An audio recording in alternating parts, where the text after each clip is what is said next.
l'invité de la matinale. KTO Radio. Près d'un an après les attaques terroristes du Hamas le 7 octobre 2023, le conflit israélo-palestinien menace l'équilibre précaire de toute la région et en première ligne le Liban, dont la frontière avec l'État hébreu fait l'objet de nombreux échanges de tirs, de missiles ou de drones depuis plusieurs mois. On dénombre déjà plus de 600 morts. Une extension du conflit est à craindre dans un pays déjà en crise économique et sociale.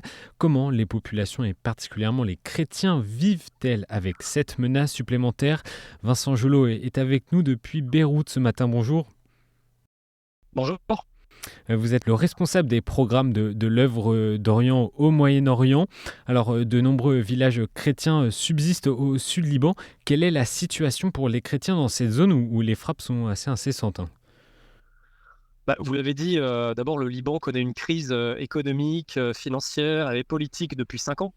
Donc le sud du Liban, avec la guerre, n'est pas exempt de cette crise qui déjà, même avant le début des hostilités le 7 octobre, était déjà en train de ravager à petit feu tout le pays et en particulier les zones périphériques du Liban dont le sud fait partie. C'est une région qui est principalement rurale, hein. On est dans des régions de vergers, de collines, avec des villages. Et évidemment, cette crise abîme, je dirais, ce qui tient encore au Liban, c'est-à-dire en partie les institutions de services éducatifs, les écoles, le système social, les orphelinats, les centres pour personnes âgées, handicapées, en fait tout ce qui remplace l'État en son absence. Et tout ce système-là tenait déjà à bout de souffle avant le 7 octobre. Et depuis, au sud Liban, c'est une zone de guerre. Donc ce sont des villages qui sont à la fois en proie parfois à des bombardements directs, soit dans toutes les zones alentours, les champs, les prés, et donc ça empêche les agriculteurs d'aller travailler. On a des écoles qui ont fermé, malheureusement, ou qui fonctionnent en ligne. Et donc c'est un vrai sujet pour les habitants de cette région qui sont en partie déplacés. On parle de 90 000 déplacés actuellement venant du Sud-Liban. Et le chef du Hezbollah, je le rappelle, ce parti politique et paramilitaire chiite, allié du Hamas palestinien, a promis une revanche contre Israël. Est-ce que c'est une simple posture et des paroles ou c'est vraiment une réalité à craindre? C'est une réalité. Il faut imaginer que tous les jours, depuis le 7 octobre, il y a des roquettes et des tirs de missiles qui partent du Liban et des bombardements qui viennent d'Israël. Donc c'est une guerre qui a lieu au sud. Donc cet acte de guerre est concret et d'ailleurs est absolument inadmissible parce que, et c'est le grand sujet du Liban, c'est qu'actuellement on parle d'une milice armée financée par un pays tiers, l'Iran, qui met en péril la neutralité et la sécurité du Liban. Et donc au milieu, ce sont des populations civiles. Et donc tout cela est inacceptable. Et d'ailleurs, cela crée des grandes difficultés au niveau des villages chrétiens notamment, parce que ce sont des régions où l'armée libanaise n'est plus présente. Et aujourd'hui, ce sont aux villageois de faire la surveillance des villages, parce que sinon, ce sont des milices, en particulier le Hezbollah, qui pénètrent dans ces villages et qui tirent ces roquettes depuis les maisons et les habitations des chrétiens, donc avec le risque de prendre derrière la représaille. Vous nous répondez actuellement depuis la capitale libanaise, Beyrouth. Comment ça se passe sur place? Les tensions autour de cette guerre sont-elles perceptibles à Beyrouth? Alors c'est assez étrange parce que quand on est à Beyrouth, on ne sent pas la guerre, si vous voulez. La guerre est au sud, à plus de 100 km, donc on ne la voit pas. Simplement cet été, il y a eu plusieurs avions israéliens qui à plusieurs reprises ont passé le mur du son. Donc les habitants de Beyrouth ont eu peur, hein, parce que pour beaucoup, il faut imaginer qu'on a toute une génération, je dirais des plus de 50 ans, qui ont vécu la guerre civile au Liban entre 75 et 90. Il y a l'explosion du port de Beyrouth qui reste encore très vivace, qui reste un vrai trauma pour les Libanais.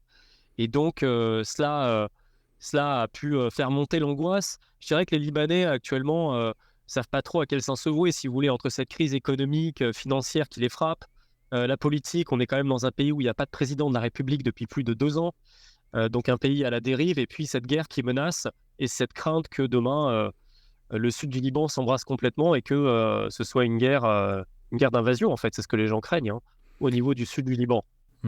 C'est vraiment prégnant, cette crainte au sein de la population? Oui, c'est prégnant et en même temps, ça ne l'est pas. Si vous voulez, la population libanaise, maintenant, c'est une population qui a malheureusement pris l'habitude de connaître des soubresauts, des guerres, des conflits armés, C'est pas le premier conflit avec Israël. Il y en a déjà eu un en 2006 et puis avant pendant la guerre civile. Donc c'est pas nouveau. Les gens s'y sont habitués. Vous voyez, cet été, une grande partie de la diaspora libanaise est revenue au Liban. Donc c'est un pays assez étonnant pour ça, qui est plein de paradoxes.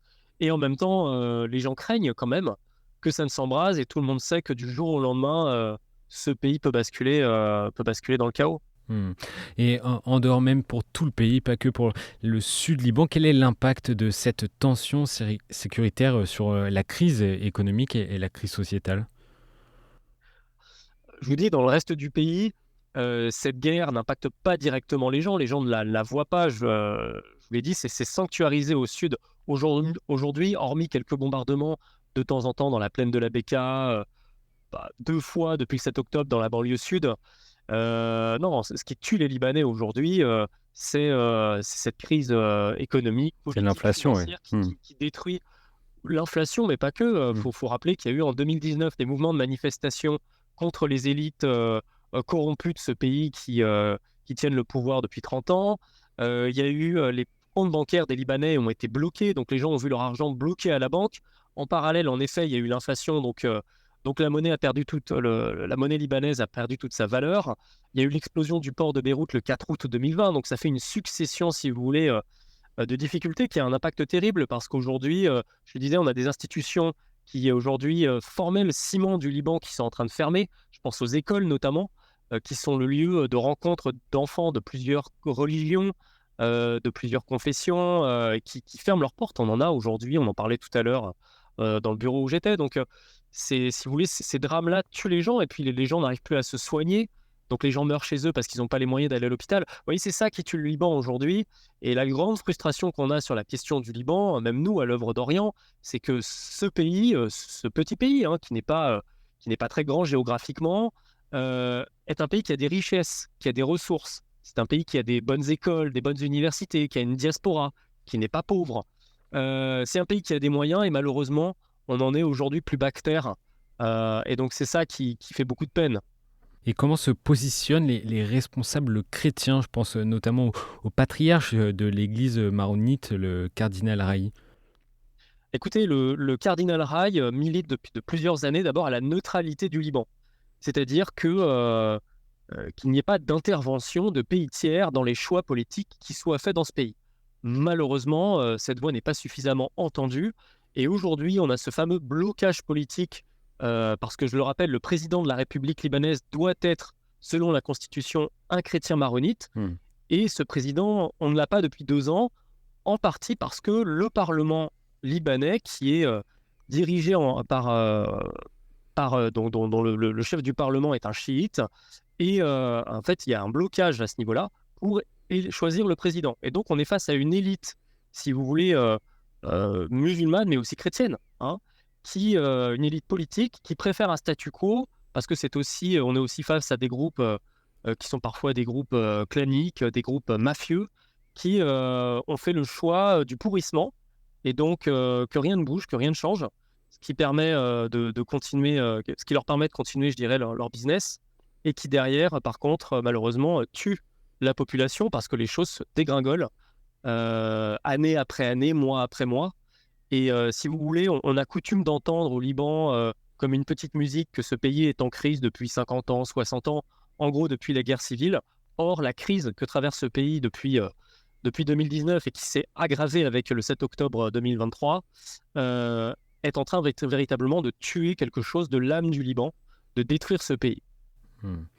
Est-ce que les Libanais se positionnent eux aussi sur ce conflit entre Palestine et Israël? Justement, les Libanais, si vous voulez, pour la grande majorité d'entre eux, en ont marre et ils ont soif de paix. C'est un pays qui a déjà connu une guerre civile, qui est déjà nourri par des tensions à répétition. Donc eux, globalement, ne veulent pas de cette guerre. Qu'ils soient chrétiens ou musulmans. Qu'ils soient chrétiens ou musulmans. Aujourd'hui, cette guerre, elle est clairement menée par le Hezbollah contre Israël et vice-versa. Donc, si vous voulez, c'est ce que les Libanais d'ailleurs reprochent au Hezbollah, c'est de risquer d'importer une guerre dont ils ne veulent pas. Voilà. Ça, c'est la position générale des Libanais, quels que soient, je veux dire, les torts causés par les Palestiniens ou Israël, si vous voulez. la question palestinienne, elle est sensible au Liban. Je rappelle que le Liban accueille plusieurs centaines de milliers de réfugiés palestiniens depuis 1948, que ces gens vivent dans des conditions extrêmement précaires, qu'ils se sont installés au Liban, que leur présence a aussi participé du démarrage et de la guerre civile au Liban. Donc, tout cela a été encore extrêmement vivace, extrêmement sensible et rajoute de la complexité. Mais sur cette guerre-là, les Libanais, globalement, n'en veulent pas. Ils ont déjà suffisamment de problèmes Hmm. actuellement. Et une dernière question sur la visite du cardinal Pietro Parolin, Premier ministre du pape, qui s'est rendu au Liban en juin dernier. C'était à l'appel de l'Ordre de Malte et avec une thématique phare qui était tout de même la paix. Comment a été perçue cette visite pour les communautés chrétiennes? Est-ce qu'il y a de l'espérance derrière? Alors, pour être tout à fait franc, cette visite est passée un petit peu inaperçue. Parce que c'était, comme vous l'avez dit, une visite principalement axée sur une rencontre avec l'Ordre de Malte. Donc, les églises ont un peu déploré sur place. Elles auraient aimé d'avoir davantage d'échanges, un échange plus nourri en tout cas avec le cardinal, ce qui n'a pas été le cas, alors que ces congrégations et ces églises localement sont en souffrance actuellement, Hmm. parce qu'elles portent des institutions en difficulté, etc. En revanche, honnêtement, je vous dis, il y a une attente forte de la part des églises locales. On se rappelle que le pape François avait annoncé qu'il viendrait au Liban dès qu'il y aurait un gouvernement, donc un président. Et il y a cette attente un petit peu que qu'un sauveur vienne de l'extérieur, mais un sauveur qui aujourd'hui ne viendra pas forcément. Donc c'est difficile si vous voulez, hein, mais ce qu'on constate avec les églises du Liban, on peut en parler avec les autres églises d'Orient. Je pense notamment à l'église de Syrie. On est quand même face à des communautés qui sont en souffrance extrême depuis des années, des religieux et des religieuses qui sont fatigués, parfois à bout de souffle, souvent en dépression aussi. Donc c'est très dur alors qu'elles mènent des missions absolument vitales et admirables sur place.